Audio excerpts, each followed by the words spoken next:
সবাই দেখছে যে রাজা উলঙ্গ, তবুও সবাই হাততালি দিচ্ছে। সবাই চেঁচিয়ে বলছে সাবাস সাবাস। কারোর মনে সংস্কার, কারো ভয়, কেউ বা নিজের বুদ্ধি অন্য মানুষের কাছে বন্ধক দিয়েছে, কেউ বা পরান্নভোজী, কেউ কৃপা প্রার্থী, উমেদার, প্রবঞ্চক।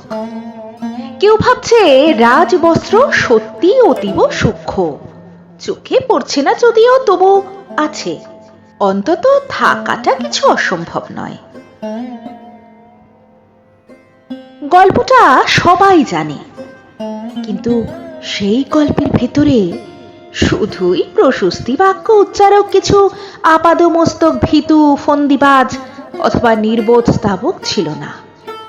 একটি শিশুও ছিল, সত্যবাদী, সরল, সাহসী একটি শিশু। নেমেছে গল্পের রাজা বাস্তবের প্রকাশ্য রাস্তায়। আবার হাততালি উঠছে মুহুর্মুহ, জমে উঠেছে স্তাবক বৃন্দের ভিড়।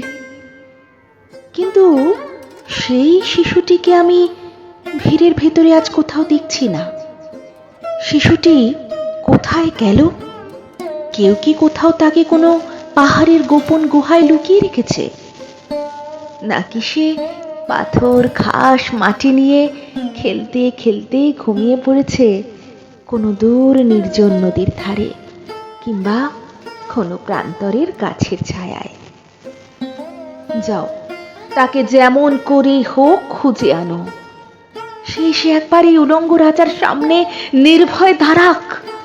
সে একবার এই হাততালির ঊর্ধ্বে গলা তুলে জিজ্ঞেস করুক, রাজা, তোর কাপড় কোথায়?